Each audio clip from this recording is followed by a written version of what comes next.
உலகெங்கிலும் உள்ள வசந்த் தொலைக்காட்சி நேயர்களுக்கு வணக்கம். நேருக்கு நேர் பேசுவோம் நிகழ்ச்சிக்கு உங்களை அன்போடு வரவேற்கிறோம்.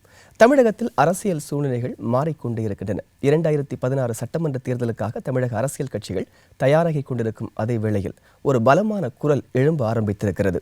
தமிழகத்தில் கூட்டணி ஆட்சி அமைய வேண்டும், ஆட்சியில் பங்கு வேண்டும் என்கிற ஒரு பலமான கோரிக்கையை விடுதலை சிறுத்தைகள் கட்சியின் தலைவர் தொல் திருமாவளவன் அவர்கள் எழுப்பியிருக்கிறார்கள். அந்த கோரிக்கை தற்போது வலுப்பெற்று வருகிறது.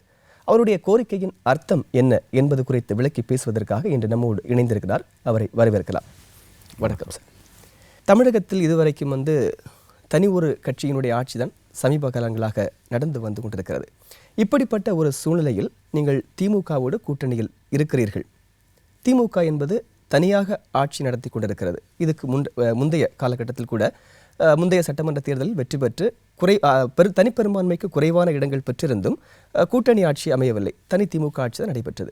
இப்படிப்பட்ட ஒரு சூழ்நிலையில் கூட்டணி ஆட்சியில் பங்கு என்கிற ஒரு கோரிக்கை எழ காரணம் என்ன? இது ஒரு புதிய முழக்கம் அல்ல, விடுதலை சிறுத்தைகளின் புதிய கண்டுபிடிப்பும் அல்ல.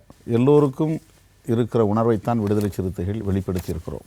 கூட்டணி ஆட்சி என்கிற கோரிக்கை தனிநபர்களுக்கு பதவி கிடைக்க வேண்டும் என்கிற அடிப்படையிலாக பார்க்கக்கூடாது. அந்த அடிப்படையிலும் நாங்கள் இதை எழுப்பவில்லை. இதை ஒரு ஜனநாயக கோரிக்கையாக பார்க்க வேண்டும். அமெரிக்காவிலே 2 கட்சி முறை இருக்கிறது, டூயல் பார்ட்டி சிஸ்டம். ஜனநாயக கட்சி, குடியரசுக் கட்சி. அதனால் ஏதாவது ஒரு கட்சி தான் ஆட்சி அமைக்கும். ஆனால் இந்திய ஜனநாயகத்தில் மல்டி பார்ட்டி சிஸ்டம். எத்தனை கட்சிகள் வேண்டுமானாலும் தேர்தல் ஆணையத்தில் பதிவு செய்து கொள்ளலாம், எத்தனை கட்சிகள் வேண்டுமானாலும் இங்கே தேர்தலில் பங்கேற்கலாம், ஆட்சியை பிடிக்க முயற்சிக்கலாம். ஜனநாயகத்தில் மிக முக்கியமான சிறப்பம்சம் இதுதான். அதாவது பன்மைத்துவம் என்பது தான், புளூரலிசம்.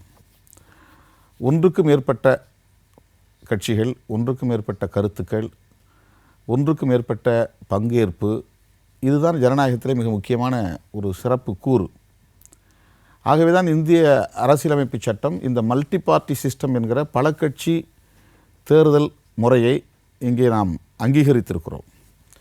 அப்படி பார்க்கிற போது தேர்தல் பிரச்சாரத்தின் போது மட்டும் பல கட்சிகளை ஒன்று சேர்த்து கொள்வது, ஆட்சி அமைக்கும் போது தனியே ஆட்சி அமைப்பது என்பது ஒரு வகையான அரசியல் சுரண்டல். இது மற்ற கட்சிகளை எல்லாம் தேர்தல் பிரச்சாரத்திற்கு பயன்படுத்தி கொள்வதும், கூடுதலான இடங்களிலே போட்டியிட்டு தனிப்பெரும்பான்மை இடங்களை வெற்றி பெற்று ஆட்சி அமைத்துக் கொள்வதுமான ஒரு போக்கு நீண்ட காலமாக இந்திய அரசியலில் இருந்து வருகிறது. முதல் முறையாக 1977 30 ஆண்டு காலம் அசைக்க முடியாத ஒரு ஆட்சியாக இருந்த காங்கிரஸ் ஆட்சியை ஜனதா என்கிற ஒரு கூட்டணி தூக்கி எறிந்தது. தனித்தனியே இருந்த கட்சிகள், தனித்தனியே தேர்தலை சந்தித்து கொண்டிருந்த கட்சிகள் கூட்டணி ஆட்சி முறை என்கிற கோட்பாட்டின் மூலம்தான் ஒருங்கிணைந்தது. அப்படி ஒருங்கிணைந்ததால் தான் 30 ஆண்டு காலம் அசைக்க முடியாத சக்தியாக இருந்த காங்கிரஸ் ஆட்சியை டெல்லியிலே, மத்தியிலே அப்புறப்படுத்த முடிந்தது. சின்ன சின்ன மாநில கட்சிகள் எல்லாம் தேசிய அளவில் விளம்பரம் பெறக்கூடிய அளவுக்கு அல்லது அங்கீகாரம் பெறக்கூடிய அளவுக்கு வளர்ச்சி பெற்றது. ஆகவே தான் ஒரு கட்சி ஆட்சி முறை மாறி கூட்டணி ஆட்சி முறை மத்தியிலே மலர்ந்தது. அதன் பின்னர் தொடர்ச்சியாக 77க்கு பின்னர் NDA, national democratic alliance, UPA, United progressive alliance, இப்படி கூட்டணி தேர்தலுக்கு முன்னாலேயே ப்ரீபோல் அலையன்ஸ். அப்போ நாம் ஆட்சிக்கு வந்தால் உங்கள் அனைவருக்கும் கூட்டணி மந்திரி சபையிலே இடம் உண்டு என்கிற கருத்து, அந்த உடன்பாட்டின் அடிப்படையில் அங்கே தேர்தலை சந்திக்கிற முறை மத்தியிலே உருவாகி இருக்கிறது. அந்த நிலை தமிழகத்தில் தவிர பக்கத்திலே கேரளாவில், உத்தரப்பிரதேசத்தில், மகாராஷ்டிராவில், மேற்கு வங்கத்தில், பீகாரில், இப்போது ஜம்மு காஷ்மீரில் மாநிலங்களிலும் அந்த கூட்டணி ஆட்சி முறை உருவாகி இருக்கிறது. இப்போ அதே மாதிரியான ஒரு கூட்டணி ஆட்சி முறை தமிழகத்தில் வர வேண்டும் என்று நாம் விரும்புவது திமுகவுக்கு எதிராகவோ அதிமுகவுக்கு எதிராகவோ சிந்திக்கிற மனநிலையில் இருந்து அல்ல.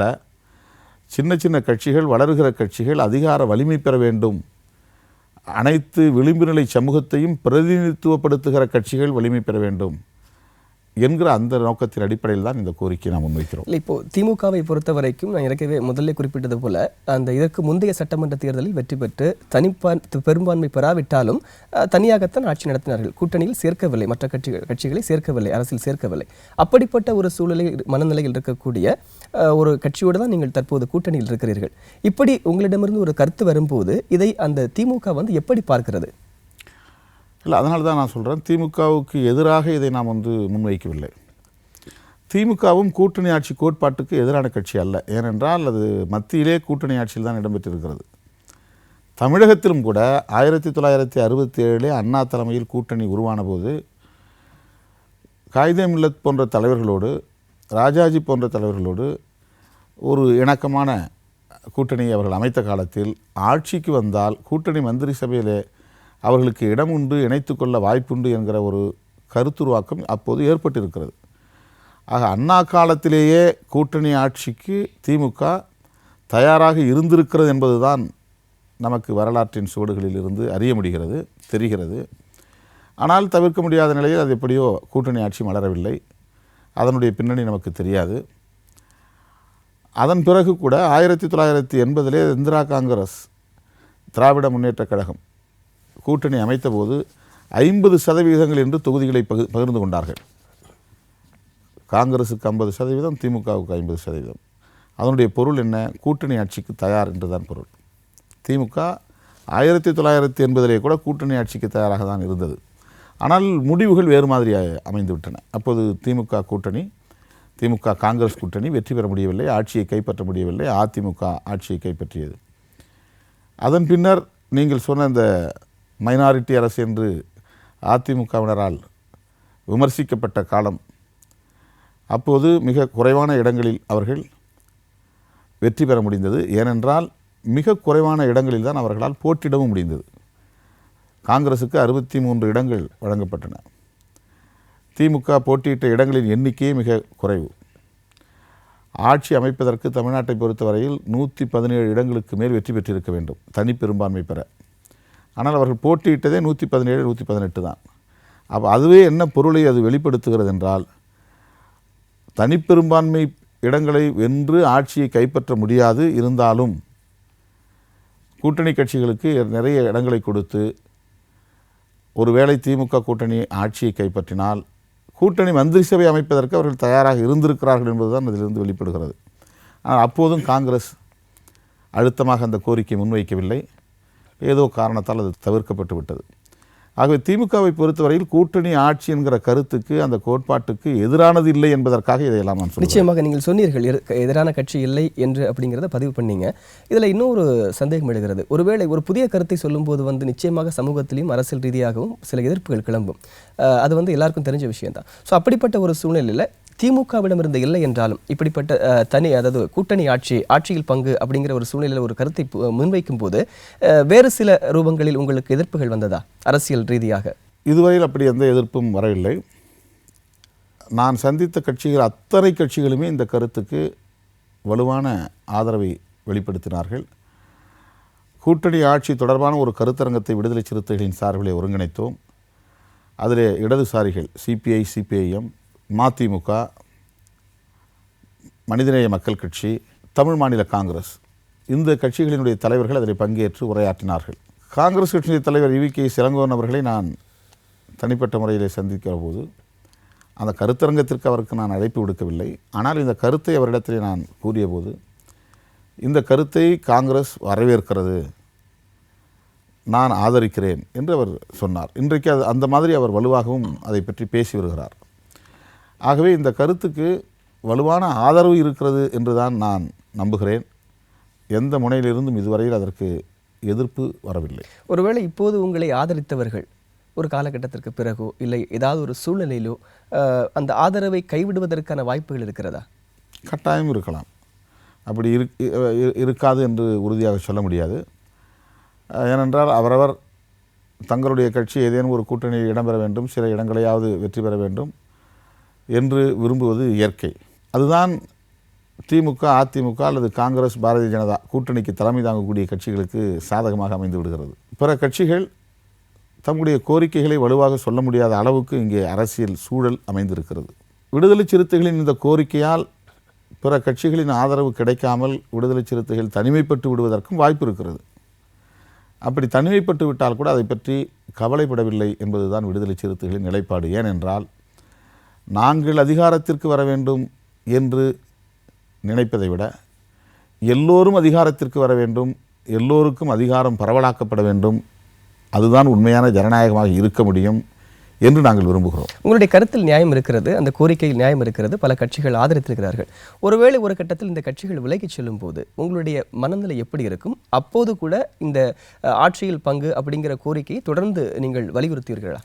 அதனால்தான் வருகிற ஆகஸ்ட் 17 கூட்டணி ஆட்சி மாநாடு என்றே ஒரு மாநாட்டை நாங்கள் ஒருங்கிணைக்கிறோம். அகில இந்திய அளவில் சில தலைவர்களை நாங்கள் அணுகுகிறோம். கூட்டணி ஆட்சி கோட்பாட்டுக்கு ஆதரவாக இருக்கக்கூடிய தலைவர்களை எல்லாம் ஒருங்கிணைத்து சென்னையிலே ஒரு கருத்தரங்கம் அல்லது மாநாடு என்கிற வடிவத்தில் இதை நாங்கள் மீண்டும் உயர்த்தி பிடிக்க இருக்கிறோம். இந்த கருத்துக்கு வலு சேர்ப்பது என்பது விடுதலை சிறுத்தைகளுக்கு சாதகமாக அமையும் அல்லது ஒரு அரசியல் அதிகாரத்தில் ஒரு சிறப்பான இடம் கிடைக்கும் என்கிற பொருளில் அல்ல, விளிம்பு நிலை சமூகத்தினருக்கு அதிகார வலிமை வேண்டும் என்பதுதான். திமுக, அதிமுக என்கிற கட்சிகள் மாறி மாறி ஆட்சிக்கு வந்து கொண்டிருக்கின்றன. 1967க்கு முன்பு காங்கிரஸ், அதற்கு பின்பு திமுக, அதிமுக. மொத்தம் கிட்டத்தட்ட 64 ஆண்டுகளில் 3 கட்சிகள் தான் தமிழ்நாட்டை ஆண்டிருக்கின்றன. 30க்கும் மேற்பட்ட கட்சிகள் இன்னும் களத்திலே இருக்கிறார்கள். ஆக இந்த கட்சிகளில் எந்த கட்சி திமுகவையும் அதிமுகவையும் அப்புறப்படுத்தக்கூடிய வலிமை பெற்ற கட்சியாக வளர்ந்து தமிழகத்தில் ஒரு ஆட்சி மாற்றத்தை உருவாக்க முடியும்? ஆகவே மாறி மாறி திமுக, அதிமுக என்று வருவதற்கு காரணமே பிற கட்சிகள் எல்லாம் உதிரிகளாக சிதறி கிடப்பது தான். ஆகவே இந்த கட்சிகள் ஒன்று சேர்ந்து கூட்டணி யாரோடு அமைத்தாலும் கூட்டணி ஆட்சி என்கிற கருத்தை வற்புறுத்துகிற போது தமிழகத்தில் ஒரு ஆட்சி மாற்றம் நிகழ்வதற்கு அல்லது விளிம்பு நிலை சமூகத்தினர் அதிகார வலிமை பெறுவதற்கு வாய்ப்பு அமையும் என்கிற அடிப்படையில் நாங்கள் இந்த கோரிக்கையை முன்வைக்கிறோம். இதனால் எங்களுக்கு அரசியல் ரீதியாக எந்த பாதிப்பு ஏற்பட்டாலும் கவலைப்படவில்லை என்பதுதான் மறுபடியும் நான் சொல்ல விரும்புகிற செய்தி. நிச்சயமாக.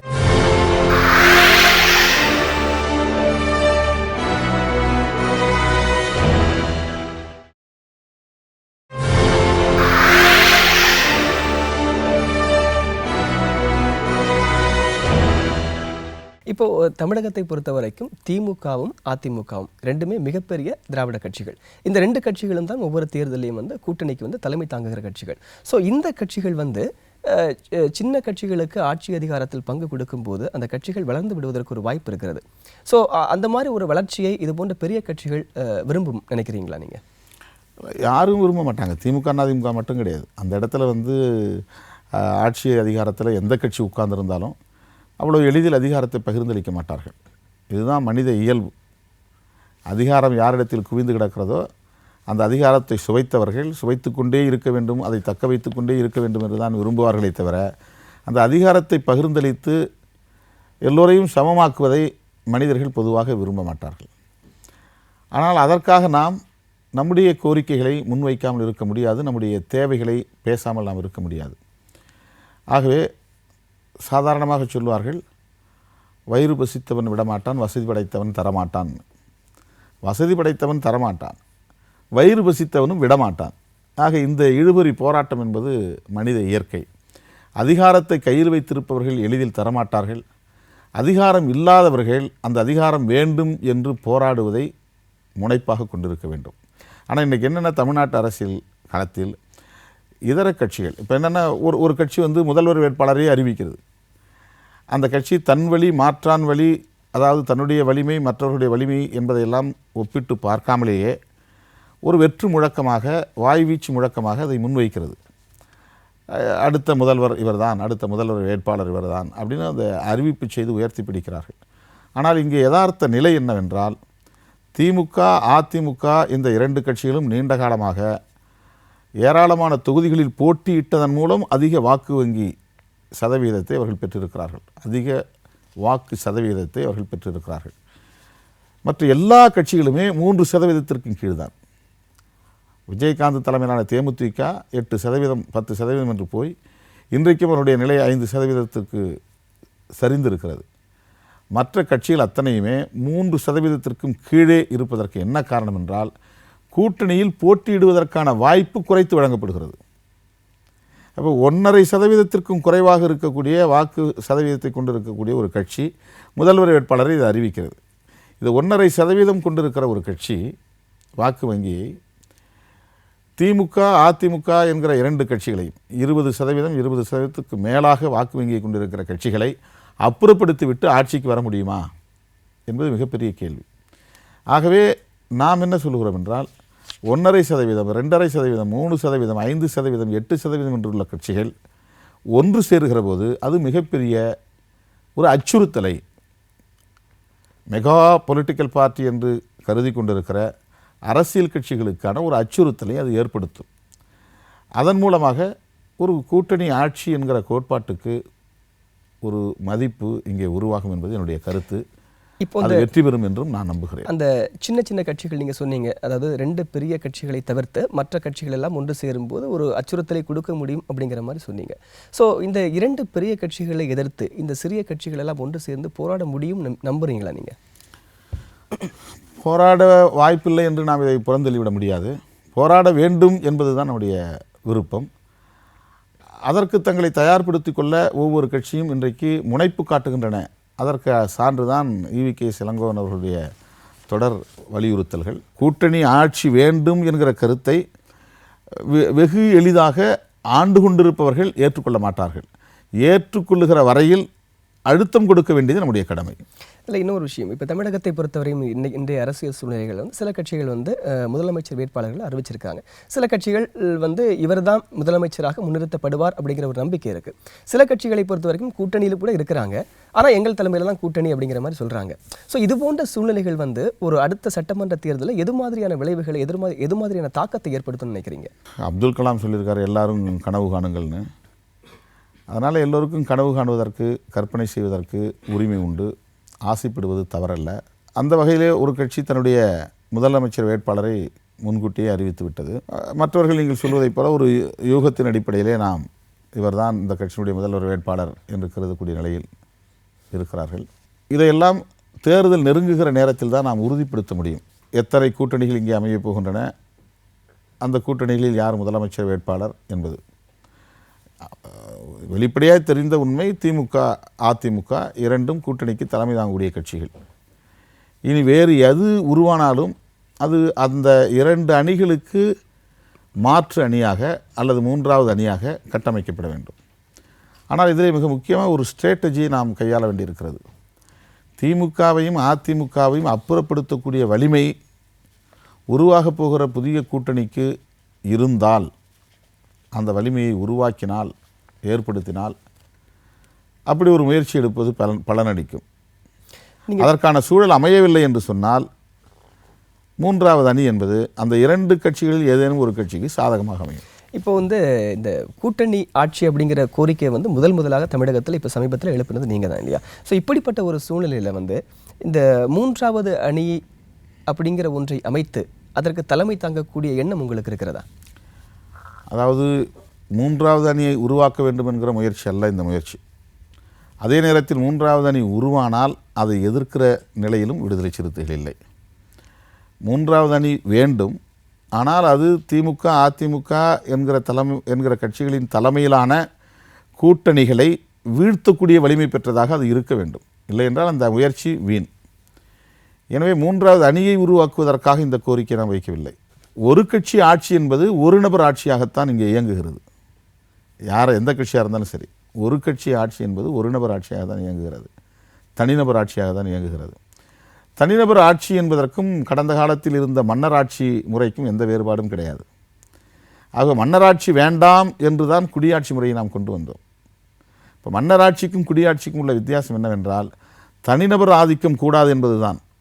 மன்னராட்சியிலே தனிநபர் ஆதிக்கம், அரசன் எடுக்கிற முடிவு தான் கோடிக்கணக்கான மக்களும் பின்பற்ற வேண்டும். அதில் யாரும் எந்த கருத்தும் சொல்ல முடியாது, மாற்று கருத்தே சொல்ல முடியாது.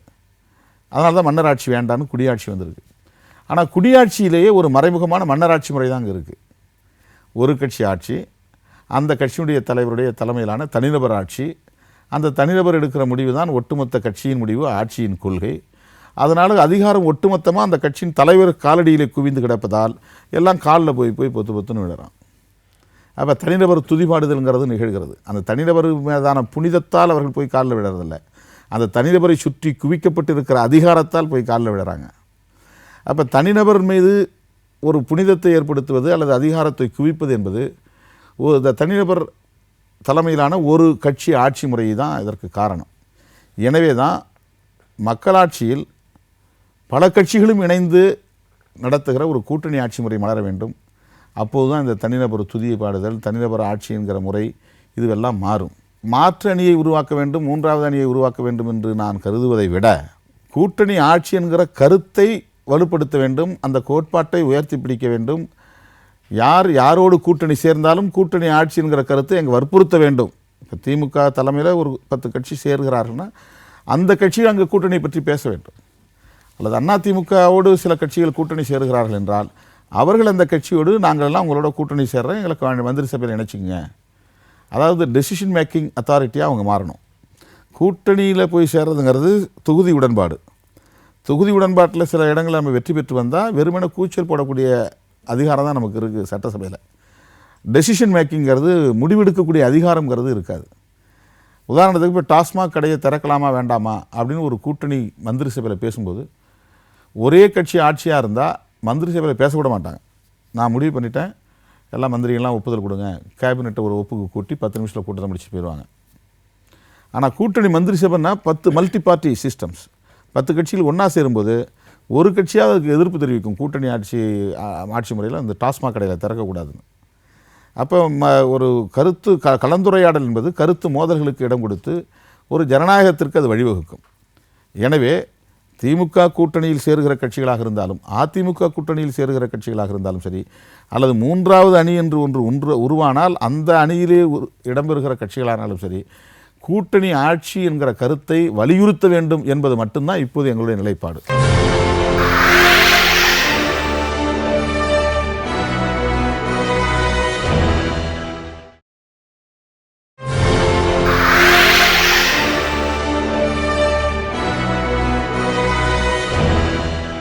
இப்போ திமுக கூட்டணியில் நீங்கள் இருக்கிறீங்க, ரொம்ப நீண்ட காலமாகவே திமுக கூட்டணியில் இருக்கிறீங்க. அப்படிப்பட்ட ஒரு சூழ்நிலையில் இப்போ திமுக நாங்கள் கூட்டணி ஆட்சி அமைக்க தயாராக இருக்கும் அப்படிங்கிற மாதிரி சொன்னால் ஓகே. இந்த கூட்டணியில் இருக்கக்கூடிய நீங்கள் சொல்லும்போது அது கூட்டணி தர்மத்தை மீறுகிற மாதிரி எதுவும் இருக்காதா? அதாவது தேர்தல் நேரத்தில் கூட்டணியில் நாம் இணைகிறோம், அதன் பிறகு அது இந்த நட்பு தொடர்கிறது. அப்படி நட்பு தொடர்வதனால அது கூட்டணி தொடர்வதாக ஒரு தோற்றம் இருக்கிறது. அது திமுக அணியிலும் உண்டு, அதிமுக அணியிலும் உண்டு. என்னை பொறுத்தவரையில் திமுகவோடு பல தேர்தல்களை நாங்கள் சந்தித்திருக்கிறோம். தனிப்பட்ட முறையிலே எங்களுடைய செயல் திட்டங்களில் ஒருபோதும் திமுக தலையிட்டதில்லை.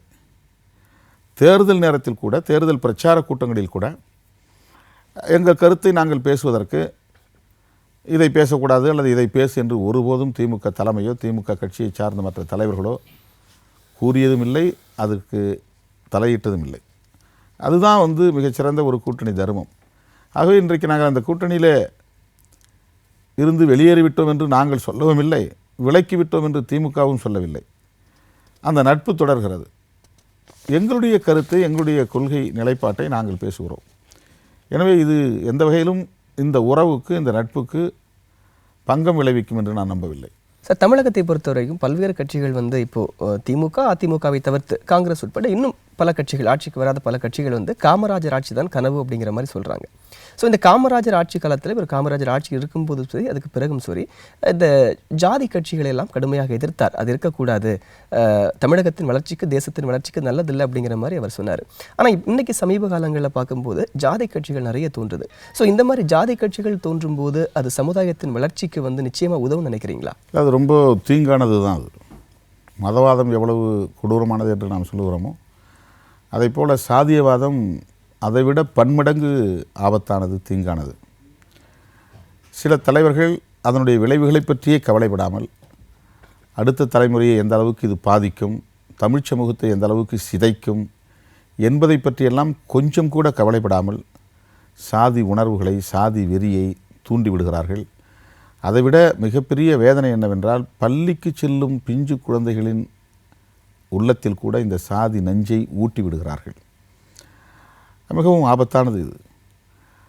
கிராமத்துக்கு கிராமம் சாதி உணர்வை பனியன்களின் மூலமாகவும், கொடி மூலமாகவும், பேட்சுகளின் மூலமாகவும், எந்த நேரமும் அந்த முத்திரையை அவர்கள் தாங்கிக் கொண்டே இருப்பதைப் போல ஸ்டிக்கர்கள் மூலமாகவும் சைக்கிளில் ஒட்டிக்கொள்ள, ஸ்கூட்டரில் ஒட்டிக்கொள்ள, திருவிழாக்களில் பனியனை போட்டுக்கொண்டு திரிய, இப்படி தங்களுடைய அரசியல் ஆதாயத்திற்காக வளரும் இளைய தலைமுறையின் நெஞ்சத்தில் இந்த சாதி உணர்வுகளை தூண்டிவிடுகிறார்கள். இது மிகவும் ஆபத்தானது. சாதி கட்சியே கூடாது என்று சொன்ன காமராஜரின் பெயரில் காமராஜர் ஆட்சி அமைப்போம் என்று ஒரு சாதி கட்சியே முன்மொழிகிறது என்கிற போதுதான் வேடிக்கையாக இருக்கிறது.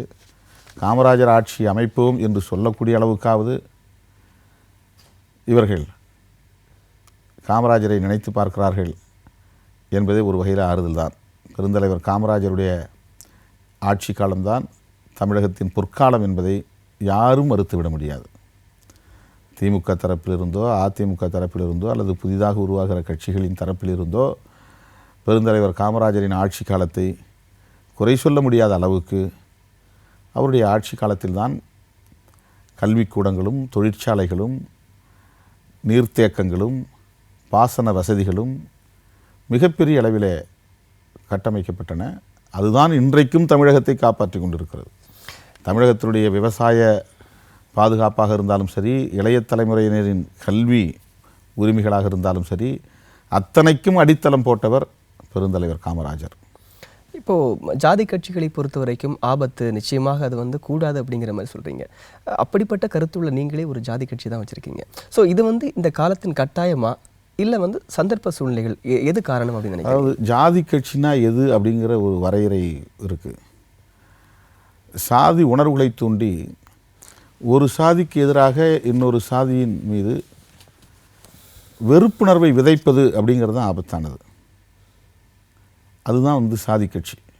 விடுதலை சிறுத்தைகளை சாதி கட்சியாக பார்ப்பது என்பது விடுதலை சிறுத்தைகளை பற்றி அறிந்து கொள்ளவே முயற்சிக்காதவர்களின் ஒரு கருத்து. இப்போ நீங்களும் அந்த அடிப்படையில் தான் அந்த கேள்வி கேட்குறீங்க.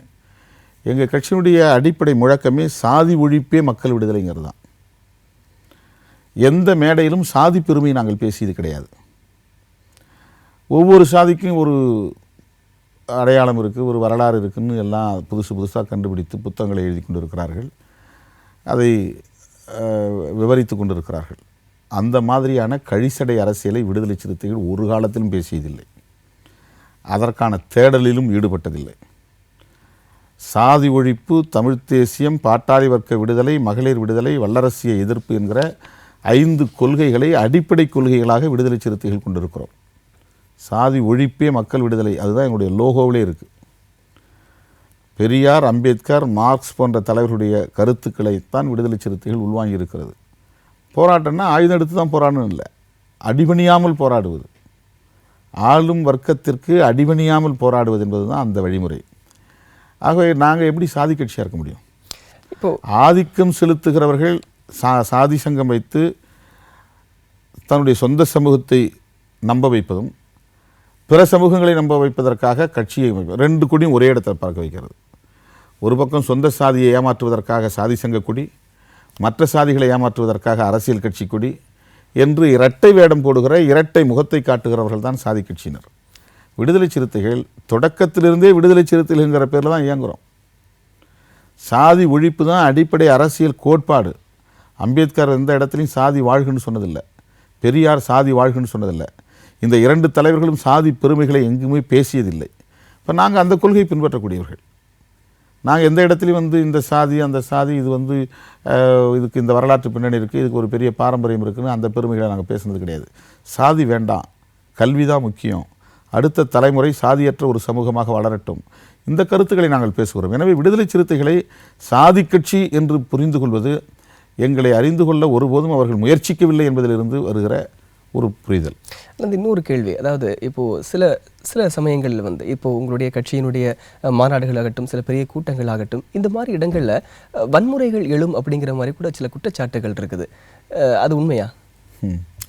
அதாவது வன்முறைகளை தாங்கி தாங்கி தாங்கி தாங்கி ஒடுக்கப்பட்டு கிடக்கிற ஒரு சமூகம் இது. விடுதலை சிறுத்தைகள் ஒரு பொதுக்கூட்டம் நடத்தி, பேரணி நடத்தி, எந்த இடத்திலாவது வன்முறை வெடித்ததா ஒரே ஒரு சான்று சொல்லுங்கள். எந்த இடத்துலையுமே கிடையாது, இதுவரையிலும் கிடையாது.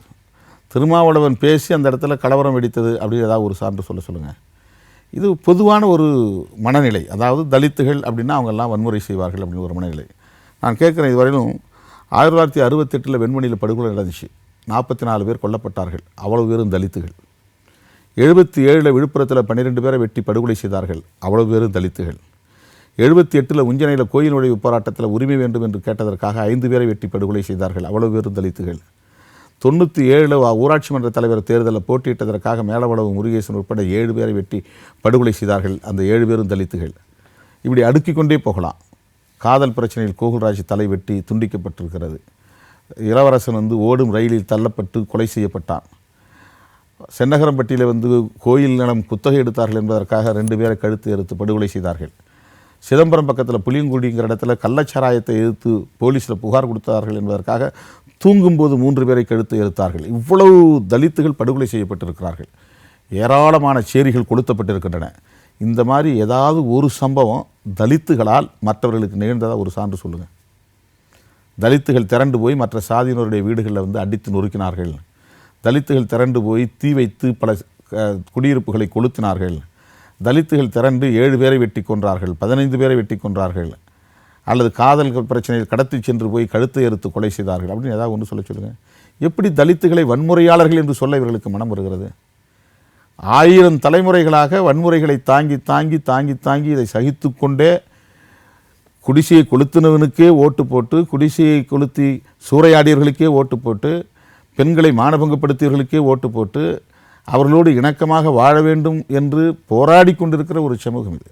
அந்த சமூகத்தை இன்றைக்கு அணிதிரட்டி அரசியல் சக்தியாக முன்னெடுத்து செல்கிற இயக்கம்தான் விடுதலை சிறுத்தைகள் கட்சி. அடங்க மறு அத்து மீறு என்று சொல்லுகிற இந்த முழக்கம் என்பது வெறும் தலித்துகளுக்கான முழக்கம் அல்ல. யாரெல்லாம் ஒடுக்கப்பட்டிருக்கிறார்களோ, யாரெல்லாம் சுரண்டப்படுகிறார்களோ, அது பெண்களாக இருந்தாலும் சரி, எந்த சாதியாக இருந்தாலும் சரி, எந்த இனமாக இருந்தாலும் சரி, அவர்கள் ஆதிக்கத்திற்கு அடிபணிந்து விடக்கூடாது. உங்களுடைய உரிமைகளுக்காக அடங்க மறுங்கள், அத்து மீறுங்கள் என்று தான் அந்த முழக்கம் சொல்லுகிறதே தவிர அது குறிப்பிட்ட ஒரு கட்சிக்கு மட்டுமே சொந்தமான முழக்கம் அல்ல, குறிப்பிட்ட ஒரு சாதிக்கு மட்டுமே சொந்தமான முழக்கம் அல்ல.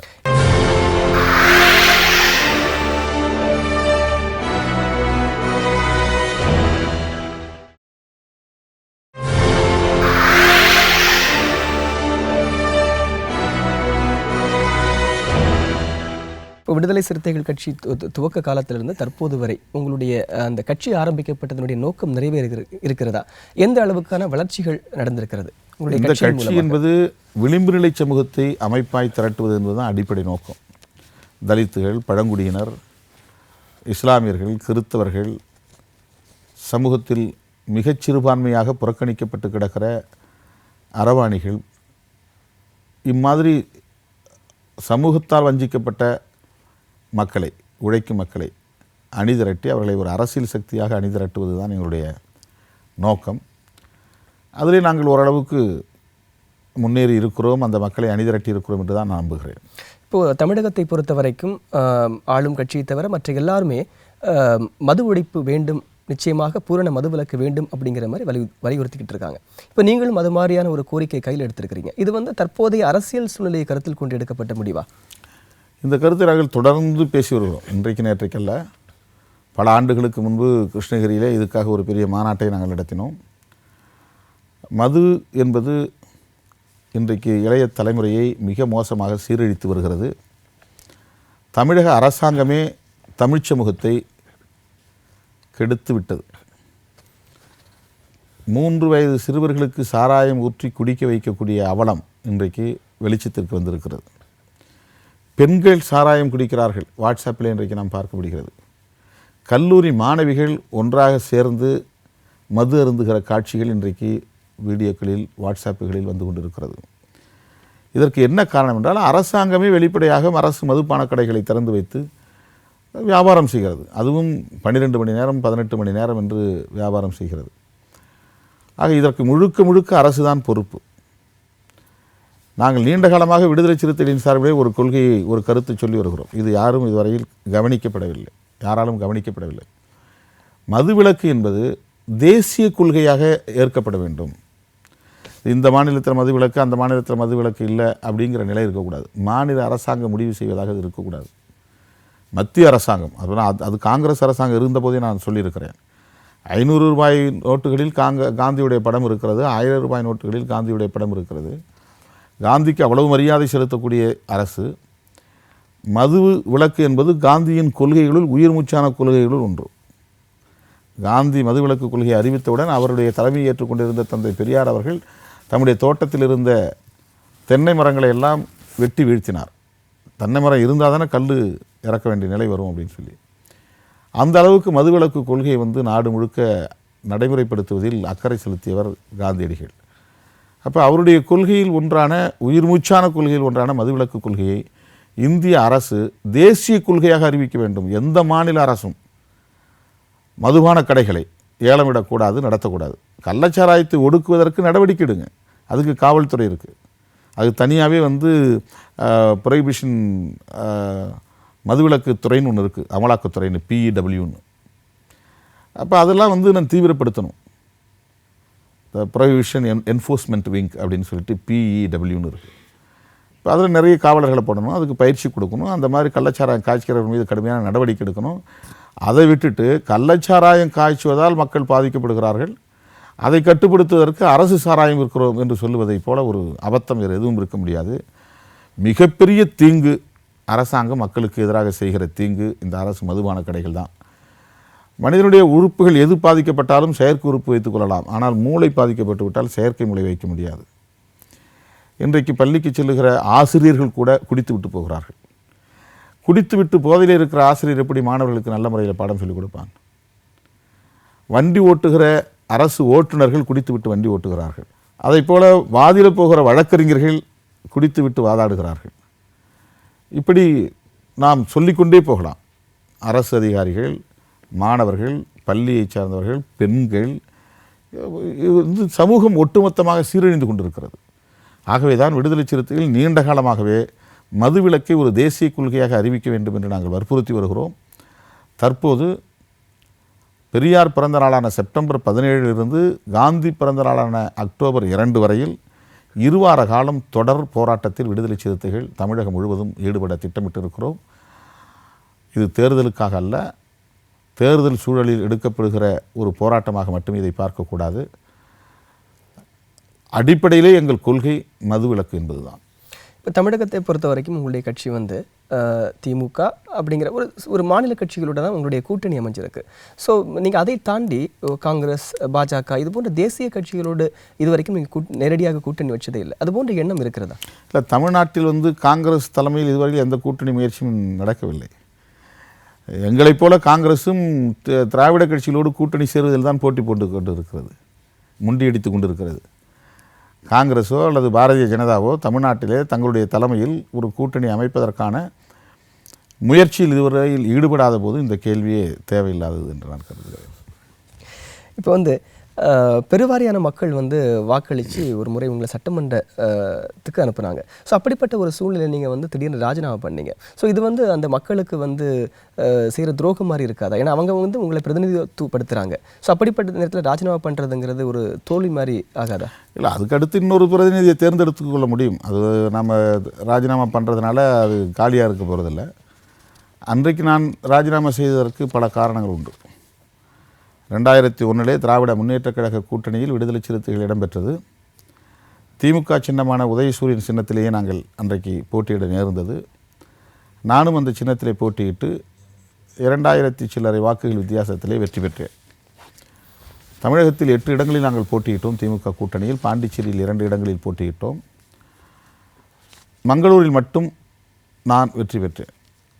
மற்ற இடங்களில் எங்களால் வெற்றி பெற இயலவில்லை. அன்றைக்கு திமுகவும் ஆட்சியை கைப்பற்றவில்லை. அதுவும் பல இடங்களில் வெற்றி வாய்ப்பை இழந்தது. 2.5 ஆண்டுகள் கூட்டணியிலே நாங்கள் எந்த சிக்கலும் இல்லாமல் போனோம். 2004 நாடாளுமன்ற தேர்தல் வந்தது. அந்த தேர்தலில் திராவிட முன்னேற்றக் கழக கூட்டணியில் நான் சிதம்பரத்தில் போட்டியிடுவதற்காக ஒரு வாய்ப்பு கேட்டேன். அந்த காலகட்டத்தில் திமுகவை கடுமையாக விமர்சித்து கொண்டிருந்த பாமகவை கூட்டணியில் இணைத்து கொண்டது.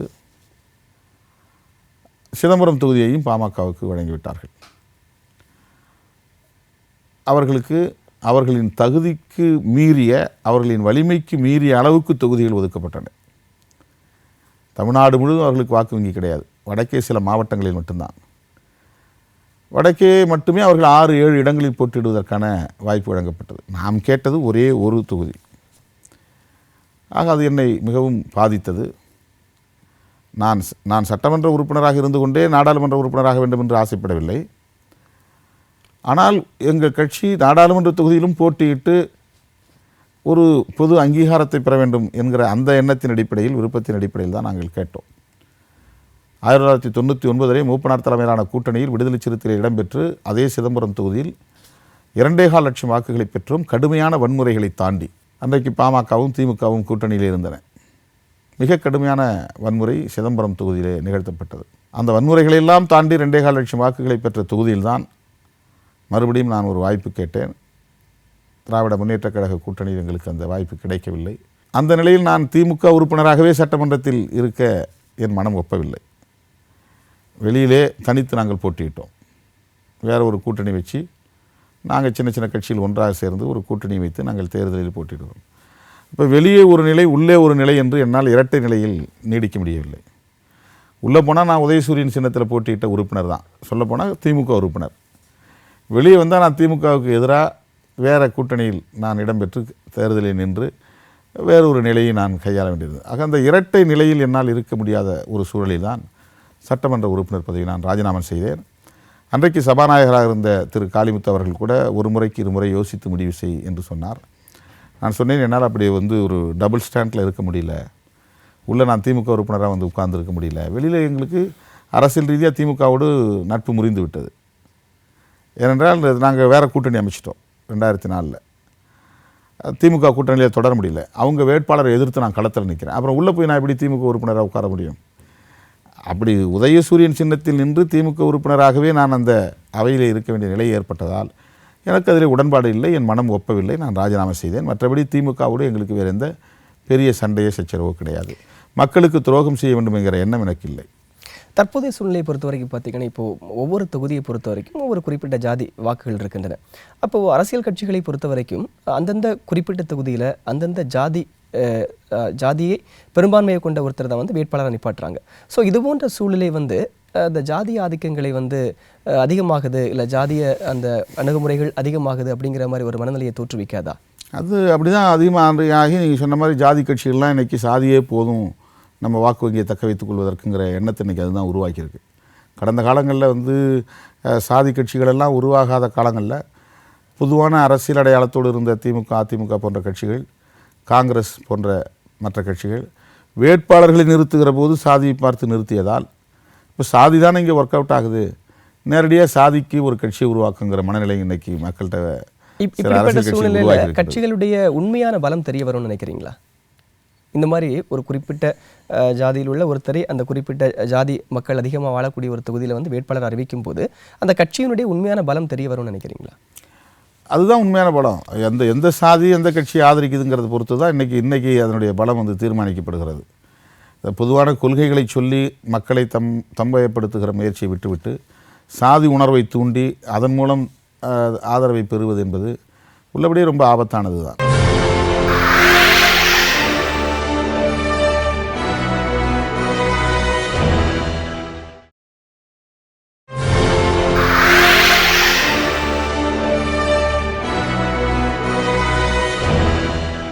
அண்ணல் அம்பேத்கர் அவர்கள் ஜாதி ஒழிப்புக்காக பல்வேறு போராட்டங்கள், தியாகங்கள், இந்த மாதிரி பல விஷயங்கள் பண்ணார்.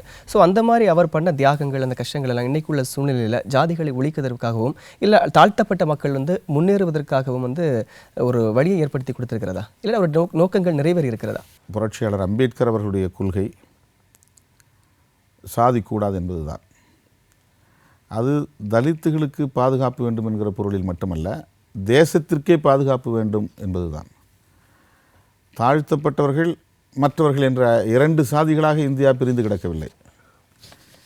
ஒவ்வொரு சமூகமும் பல்வேறு சாதிகளாக பிரிந்து கிடக்கின்றன. அவர்களுக்கிடையிலே கூட நல்ல இணக்கம் கிடையாது. கொடுக்கல் வாங்கல் என்கிற திருமண உறவு முறைகளும் கிடையாது. உணவு முறையிலே கூட அவர்களுக்கு இடையில் நட்பு கிடையாது.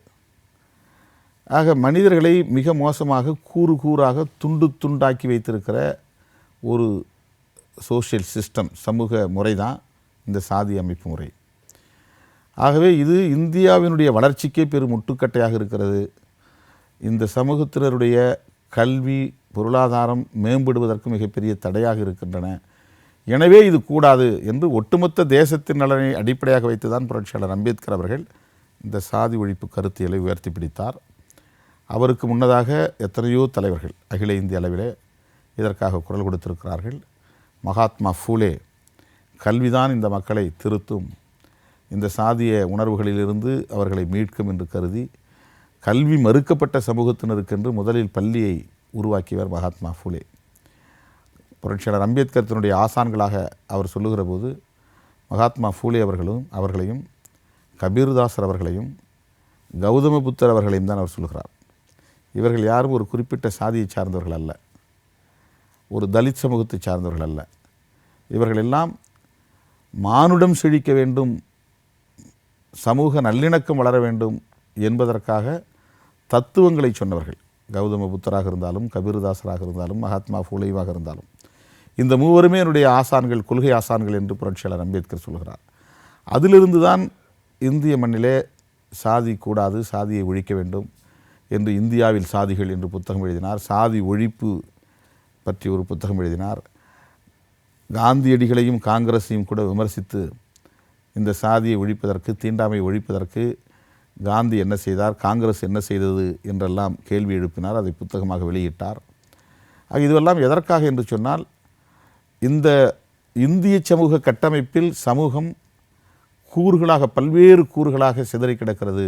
அவற்றை ஒன்று சேர்க்க வேண்டும், அவர்கள் ஒருங்கிணைந்து வாழ வேண்டும், நல்லிணக்கத்தோடு வாழ வேண்டும் என்கிற நல்லெண்ணத்தின் அடிப்படையில் தான். ஆனால் அவரை இந்த சமூகம் புரிந்து கொள்ளவில்லை, படிக்கவில்லை. மிகப்பெரிய தியாகங்களை செய்தவர், தாழ்த்தப்பட்ட மக்களுக்காக போராடியவர் அண்ணல் அம்பேத்கர்.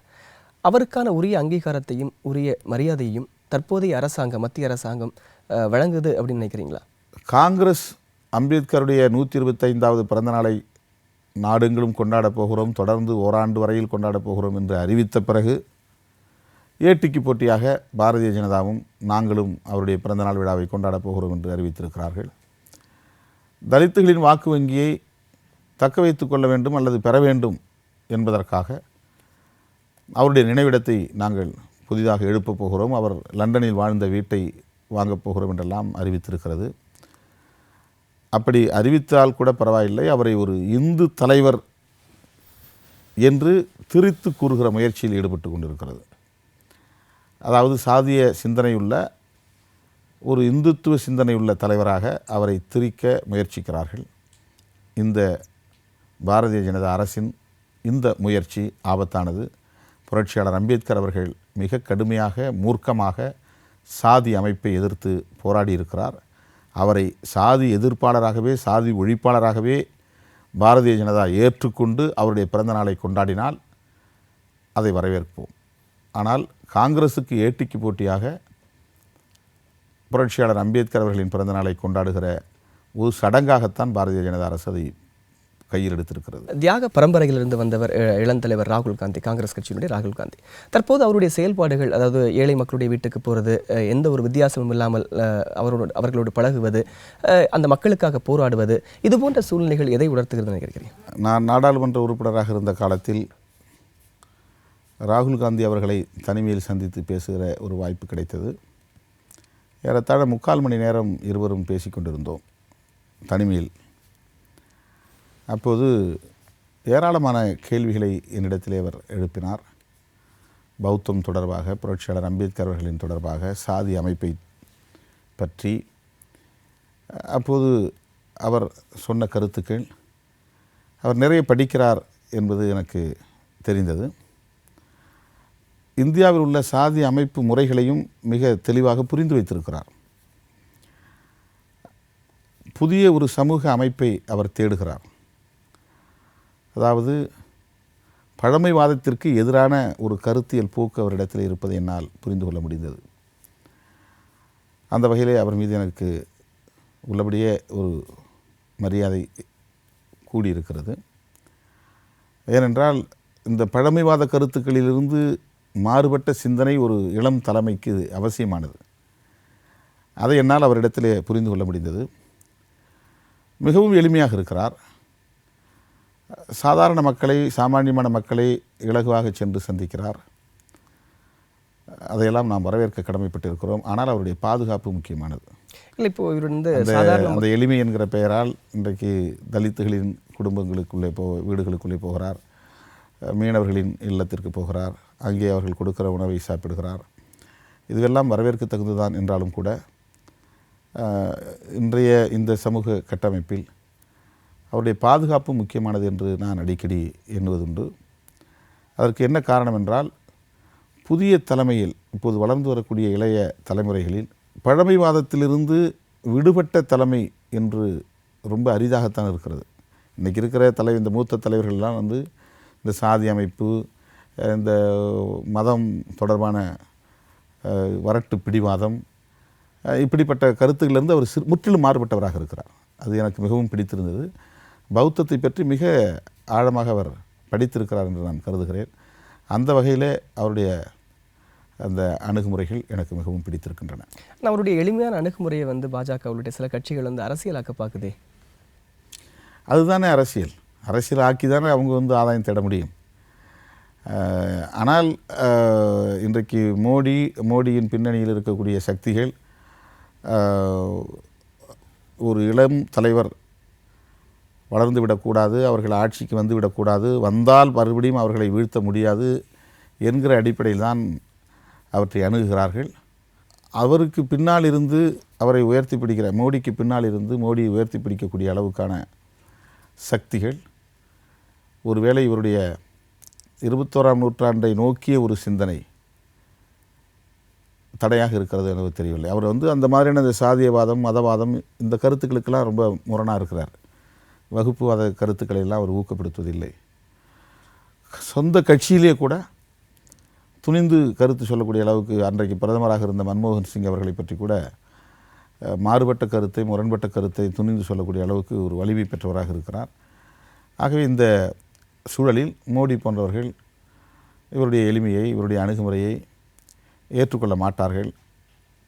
ஊடகங்களும் கூட அதை விமர்சிக்கத்தான் செய்யும். இருந்தாலும் தோல்வியை பற்றி கவலைப்படாமல், இழப்புகளை பற்றி கவலைப்படாமல் தொடர்ந்து இந்த களத்திலே அவர் தீவிரமாக செயல்படுவது பாராட்டத்தக்கது. தமிழகத்தை பொறுத்த வரைக்கும் திரு H. வசந்தகுமார் அவர்களுடைய அந்த பாரம்பரிய அந்த அரசியல் பயணம் பற்றி உங்களுடைய கருத்து என்ன? நான் கல்லூரி மாணவனாக இருந்த காலத்திலிருந்து அண்ணன் வசந்தகுமார் அவர்களை அறிவேன். 1984 பெரியார் திடலில் ஈழ விடுதலைக்கு ஆதரவாக மாணவர்கள் மாநாடு என்ற ஒரு நிகழ்ச்சியை நான் ஒருங்கிணைத்தேன். அப்போது இவரை வசந்தன்கோ என்கிற ஒரு கடையில், டி நகரில் சந்திக்கிற வாய்ப்பு கிடைத்தது. துண்டறிக்கையை கொடுத்தேன். உடனே என் தோளை தட்டி கொடுத்து, உங்களை போன்ற உணர்வுள்ள தமிழ் இளைஞர்கள் தமிழ் சமுதாயத்திற்கு தேவை, சிறப்பாக மாநாட்டை நடத்துங்கள் என்று அன்றைக்கு அவர் பையிலிருந்து 25 ரூபாயை எடுத்து எனக்கு நன்கொடையாக தந்தார். இன்றைக்கு அது எனக்கு பசுமையாக நினைவிருக்கிறது. 84 நான் ஒருங்கிணைத்த அந்த மாநாடு மிகச்சிறப்பாக வெற்றிகரமாக நடந்தது. அதன் பிறகு இவரை சந்திப்பதற்கான வாய்ப்பு எனக்கு ஏற்படவே இல்லை. நானும் ஒரு அரசு ஊழியராக போய்விட்டேன். பிறகு இப்படி அரசியலுக்கு தீவிரமாக நான் ஈடுபட்ட பிறகு போராட்ட களத்திலே அண்ணன் அவர்களை சந்திக்கிற வாய்ப்பு கிடைத்தது. அன்றைக்கு எத்தகைய வீரியத்தோடு அவருடைய அணுகுமுறை இருந்ததோ, அந்த உணர்வு பூர்வமான அணுகுமுறை இருந்ததோ, அதே மாதிரியான உணர்வை இன்றைக்கும் நான் பார்க்கிறேன். அவரிடத்திலே அது கொஞ்சம் கூட குறைந்தபாடில்லை. காங்கிரஸ் கட்சியிலே இருந்தாலும் கூட அந்த தமிழ் உணர்வு, தமிழ் இன உணர்வு, எப்படி இலக்கிய செல்வர் அண்ணன் குமரியானந்தன் அவர்களுக்கு அந்த உணர்வு மேலோங்கி இருக்கிறதோ, அதே போன்று அந்த வீரியம் சற்றும் குறையாத அளவுக்கு அண்ணன் வசந்தகுமார் அவரிடத்தில் என்னால் பார்க்க முடிகிறது. இன்றைக்கும் காங்கிரஸோடு சில விஷயங்களில் நான் முரண்பட்டாலும் கூட, ஈழ விடுதலை போராட்டத்தில் விடுதலை புலிகள் ஆதரவு போன்ற நிலைப்பாட்டை நான் தீவிரமாக எடுத்தால் கூட, என் மீதான அந்த தம்பி என்கிற அந்த பற்றுதல், அந்த ஒரு அரவணைப்பு கொஞ்சம் கூட குறைந்தபாடில்லை. அதை என்னால் உணர முடிகிறது. இந்த இயக்கம் வளர வேண்டும், நான் வளர வேண்டும் என்று விரும்பக்கூடிய தலைவர்களுள் அண்ணன் வசந்த்குமார் அவர்களும் ஒருவர். அவரும் இன்றைக்கு காங்கிரஸிலே முக்கியமான இடத்தை பிடித்திருக்கிறார், வளர்ச்சியடைந்திருக்கிறார். தொழில் துறையிலே எந்த அளவுக்கு அவர் முடிசூடா மன்னராக இருக்கிறாரோ அதைப் போல அரசியலிலும் இன்றைக்கு சாதனை படைத்தவராக விளங்குகிறார். அவர் மென்மேலும் வளர விடுதலை சிறுத்தைகளின் சார்பில் நாங்கள் வாழ்த்த கடமைப்பட்டிருக்கிறோம். நேருக்கு நேர் பேசுவோம் நிகழ்ச்சியில் கலந்து கொண்டு உங்களுடைய மேலான கருத்துக்களை, தமிழக அரசியல் சூழ்நிலை, அது மட்டுமல்லாமல் ஆட்சியில் பங்கு என்ற உங்களுடைய திறந்த கருத்துக்களை மிகவும் தெளிவாக பகிர்ந்து கொண்டீர்கள். மிக்க நன்றி. நன்றி.